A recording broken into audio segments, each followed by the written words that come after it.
Mesdames, Messieurs, bonsoir et bienvenue au flash de 18h sur la télévision du Burkina.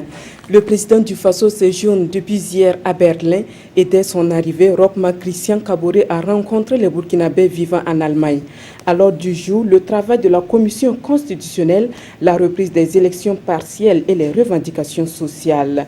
Les Burkinabés vivant en Allemagne ont aussi saisi l'occasion pour exposer leurs préoccupations.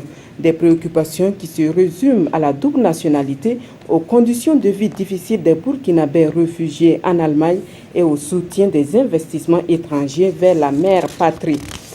Pendant ce temps, à Ouagadougou, le Premier ministre Paul Kaba-Thiéba a reçu dans l'après-midi les meilleurs élèves de la ville de Pau, des élèves qui ont fait la différence avec leurs camarades, car tous ici ont eu au moins 13 comme moyenne semestrielle, des résultats qu'ils sont venus présenter au chef du gouvernement et prendre conseil. Paul Kaba-Thiéba les a félicités et encouragés à maintenir le cap, car pour poursuivre son développement, le Burkina a besoin d'élèves brillants comme eux. L'Union pour le progrès et le changement UPC s'insurge contre la gestion de Ouagadougou. Selon le parti, rien n'a changé dans la gestion de la capitale 9 mois après la mise en place des conseils municipaux. Le vote du budget de la commune est aussi indexé par les conférenciers du jour qui estiment que le budget est mal reparti avec seulement 0,3% alloué au social et 0,6% à la jeunesse et à l'emploi. Le groupe UPC ne s'arrête pas là. Il décrit également l'accaparement des terres par des promoteurs immobiliers. En quelques mots, l'UPC soutient que le champ d'action des conseillers est très réduit, difficile donc pour eux de porter les préoccupations des populations à la base. Le gouvernement du Japon vient en aide au Burkina dans sa dynamique de lutter contre l'instabilité et l'insécurité.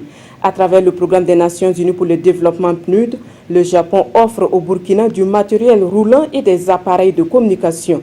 Ce sont donc des motos, des GPS et des téléphones satellites qui sont destinés aux forces de sécurité, d'un coût estimé à environ 54,4 millions de francs CFA.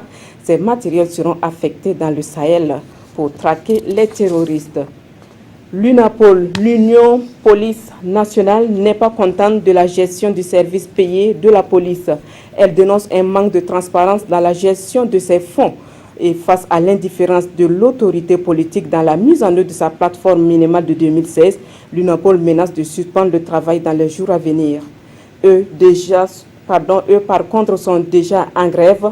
Les agents des impôts et des domaines ont suspendu le travail depuis hier pour une grève de 120 heures qui doit s'étendre jusqu'au 24 mars prochain.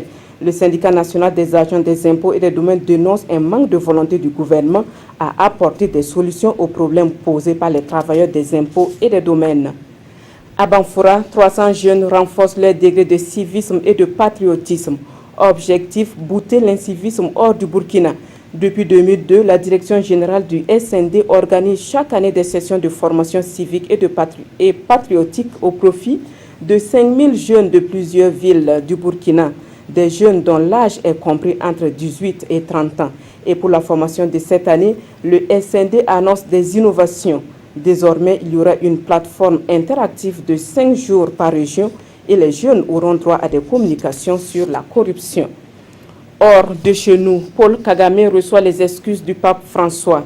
Un mea culpa qui intervient lors de sa visite au Vatican ce lundi 20 mars. Le souverain pontife demande pardon pour les péchés et les manquements de l'Église et de ses démembrements dans les génocides rwandais. Un mea culpa que le président Kagame a salué dans son compte Twitter. Pour lui, le Saint-Père a exprimé un acte de courage et de grande moralité. Cette visite du président rwandais vient ainsi d'étendre les relations entre Kigali et l'Église catholique. Le génocide avait fait environ 8000 morts en 1994 selon les sources de l'ONU. Voilà qui met fin à ce flash. Merci à vous qui l'avez suivi. Peggy Ouedraogo vous retrouve à 20h pour d'autres informations.